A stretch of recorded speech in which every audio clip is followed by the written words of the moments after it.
Nunca imaginé que la persona con la que compartí 15 años de mi vida sería quien destruiría mi familia desde adentro. Me llamo Camilo, tengo 35 años, y durante semanas pensé que mi esposa estaba atravesando una crisis emocional. Todo comenzó con comentarios extraños que soltaba frente a vecinos, familiares e incluso nuestros propios hijos. Al principio eran indirectas, bromas incómodas disfrazadas de sarcasmo, pero poco a poco empezaron a convertirse en afirmaciones cada vez más directas. Decía que nuestros 3 hijos no se parecían a mí, que era imposible que hubieran heredado tan pocos rasgos míos y que, si alguien algún día quería saber la verdad, se llevaría una enorme sorpresa. Todos reían con nerviosismo mientras yo intentaba restarle importancia, aunque por dentro algo me decía que aquello no era un simple chiste. Lo peor era que ella me miraba fijamente después de decirlo, como esperando que reaccionara. Esa mirada terminó convirtiéndose en la primera pieza de un rompecabezas que jamás imaginé que existiría. Durante los días siguientes, la situación empeoró de una manera que todavía me cuesta explicar. Mi esposa empezó a repetir la misma historia a cualquier persona que quisiera escucharla. Le dijo a mi hermana que yo probablemente había criado hijos ajenos durante más de una década. Se lo comentó a una vecina mientras compraban pan. Incluso, según me contó un compañero del trabajo, llegó a decirle a la esposa de mi jefe que yo vivía engañado y que algún día saldría toda la verdad. Cada vez que intentaba preguntarle por qué hacía eso, respondía con una sonrisa fría y decía que solamente estaba diciendo lo que llevaba años sospechando. Nunca presentaba una sola prueba, nunca explicaba de dónde venía esa supuesta duda, solo sembraba desconfianza. Lo más doloroso era ver cómo las personas comenzaban a observarme con lástima, como si todos supieran algo que yo ignoraba. Mis hijos también empezaron a notar el cambio. El mayor dejó de hacer preguntas, pero podía ver en su rostro que escuchaba conversaciones que ningún niño debería escuchar. La del medio comenzó a llorar, porque en la escuela unos compañeros le preguntaron si yo realmente era su papá. El más pequeño, que apenas entendía lo que ocurría, me abrazaba cada vez que llegaba del trabajo y me preguntaba si algún día me iba a ir de la casa. Aquellas preguntas me rompían el corazón. Nunca había sentido tanta impotencia. No entendía por qué la mujer que decía amar a nuestros hijos era precisamente quien estaba destruyendo la seguridad que ellos habían tenido toda la vida. Intenté convencerla de acudir a terapia, hablar con un consejero familiar o simplemente conversar tranquilos, pero cada intento terminaba igual. Ella insistía en que escondíamos una mentira enorme y que tarde o temprano todo saldría a la luz. La presión fue creciendo, hasta que varios familiares comenzaron a insistirme en hacer pruebas de ADN. Yo siempre confié plenamente en mis hijos. Para mí no existía ninguna duda. Los había visto nacer, había pasado noches enteras despierto cuando enfermaban. Celebré cada cumpleaños y estuve presente en cada paso importante de sus vidas. Sin embargo, comprendí que la única forma de detener los rumores era demostrar que todo era falso. Cuando le dije a mi esposa que aceptaba hacer las pruebas, esperaba verla nerviosa o incluso arrepentida. En cambio, sonrió con una tranquilidad que me dejó completamente desconcertado. Fue una sonrisa demasiado segura, como si hubiera esperado ese momento durante mucho tiempo. Aquella reacción despertó una sospecha distinta. Por primera vez dejé de preguntarme si ella mentía. Empecé a preguntarme por qué deseaba tanto llegar a ese punto. Mientras esperábamos los resultados, ocurrió algo todavía más extraño. Encontré a mi suegra revisando unos cajones en mi habitación. Al verme entrar se sobresaltó y guardó rápidamente varios documentos en su bolso. Inventó una excusa absurda diciendo que buscaba unas fotografías antiguas, aunque jamás había tenido permiso para entrar allí. Esa misma noche descubrí que faltaban algunos papeles importantes de la casa y varias partidas de nacimiento que guardábamos en una carpeta familiar. Cuando le pregunté a mi esposa si sabía algo, respondió que seguramente yo las había perdido. Era evidente que ambas ocultaban algo, pero todavía no lograba entender qué relación podía tener todo aquello con la absurda historia que estaban inventando sobre mis hijos. Los resultados llegaron una semana después. Recuerdo perfectamente el temblor de mis manos mientras abría el sobre. Sentía miedo no porque dudara de mis hijos, sino porque presentía que aquel documento marcaría un antes y un después. Cuando terminé de leer, sentí una mezcla inmensa de alivio y confusión. Las pruebas confirmaban que los 3 eran biológicamente míos. Respiré profundamente pensando que, por fin, todo terminaría. Corrí a mostrárselas a mi esposa esperando que reconociera su error y pidiera perdón por todo el daño causado. Sin embargo, apenas miró los papeles durante unos segundos y respondió, algo que todavía retumba en mi cabeza. Entonces alguien hizo muy bien su trabajo. En lugar de aceptar la verdad, comenzó a decir que las pruebas podían estar manipuladas.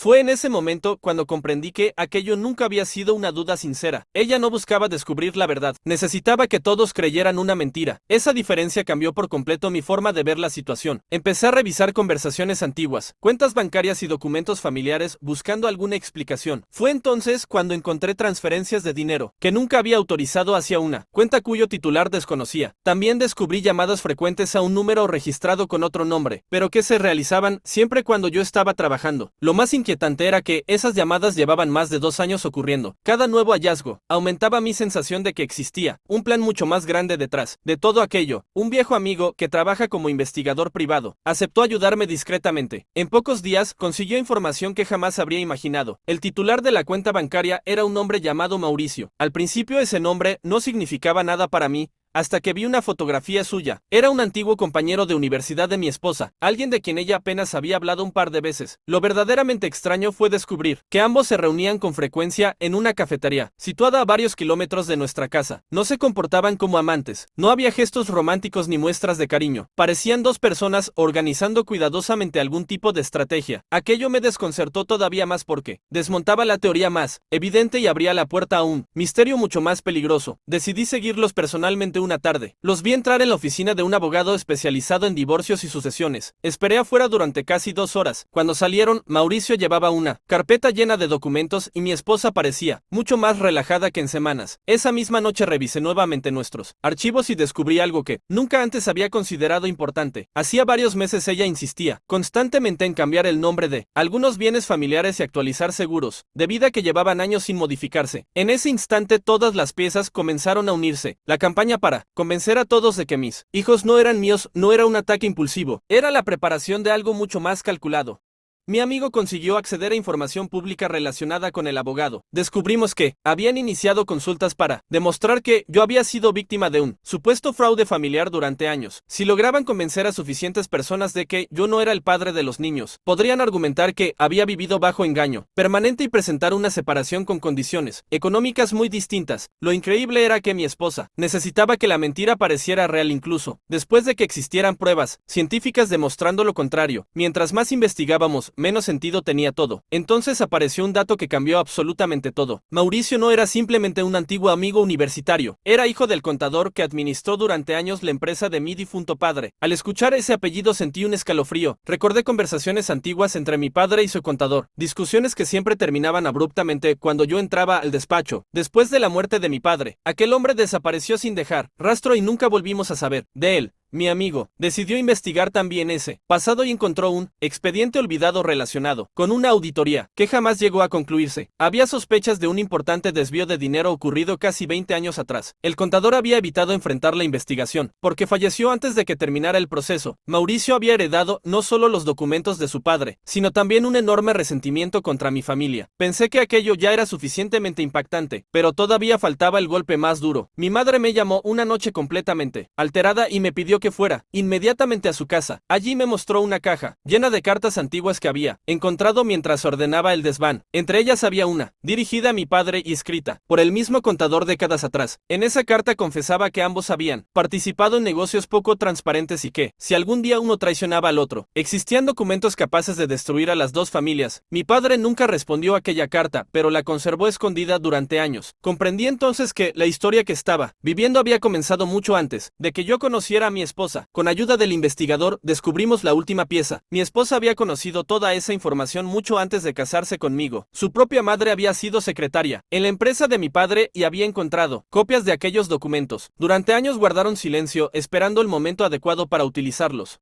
El plan consistía en acercarse a mi familia, ganar nuestra confianza y, cuando existiera suficiente patrimonio acumulado, fabricar un conflicto tan grande que debilitara mi posición ante todos. Inventar que mis hijos no eran míos era la forma perfecta de aislarme emocionalmente, hacerme perder credibilidad y obligarme a actuar desesperadamente, mientras ellos movían todo lo demás sin que nadie prestara atención. No enfrenté a mi esposa de inmediato. Esperé varias semanas mientras reunía copias de cada documento, grabaciones de conversaciones y registros bancarios. Finalmente la cité en la misma cafetería donde solía reunirse con Mauricio. Llegó convencida de que yo seguía sin entender nada. Apenas nos sentamos, coloqué sobre la mesa todas las pruebas una por una. Nunca olvidaré cómo desapareció aquella seguridad con la que había vivido los últimos meses. Intentó negar cada evidencia, luego culpó a su madre. Después aseguró que Mauricio la había manipulado. Finalmente rompió a llorar y confesó algo que jamás esperé escuchar. Nunca creyó realmente que nuestros hijos no fueran míos. Admitió que había repetido aquella mentira porque necesitaba destruir mi reputación para que nadie creyera mi versión cuando saliera a la luz el resto del plan. Las consecuencias fueron devastadoras para todos. Mi familia quedó completamente fracturada. Mis hijos necesitaron mucho tiempo para recuperarla. Tranquilidad después de escuchar durante meses que yo quizá no era su padre. Mi madre tuvo que aceptar que el pasado de mi padre había abierto una herida que terminó alcanzando a la siguiente generación. Mauricio enfrentó investigaciones relacionadas con el uso fraudulento de documentos y mi suegra desapareció durante semanas antes de presentarse ante las autoridades para declarar lo que sabía. Lo más doloroso fue comprender que la persona en quien más confiaba había convertido nuestra propia familia en una herramienta dentro de una venganza que ni siquiera había comenzado con nosotros. Hoy vivo solo con mis hijos y seguimos reconstruyendo nuestras vidas poco a poco. A veces el mayor me pregunta por qué alguien inventaría algo tan cruel, sabiendo el daño que podía causar. Nunca encuentro una respuesta sencilla, solo le digo que existen personas capaces de confundir la justicia con la venganza y que, cuando eso ocurre, terminan destruyendo también a quienes dicen proteger. Cada vez que recuerdo aquellos meses, entiendo que el mayor peligro nunca fue la mentira de que mis hijos no eran míos. El verdadero peligro fue que casi logra convencer a todos de que una mentira repetida suficientes veces podía convertirse en verdad. Desde entonces aprendí que la confianza tarda años en construirse, pero basta una sola persona decidida a manipularla para poner toda una vida de cabeza.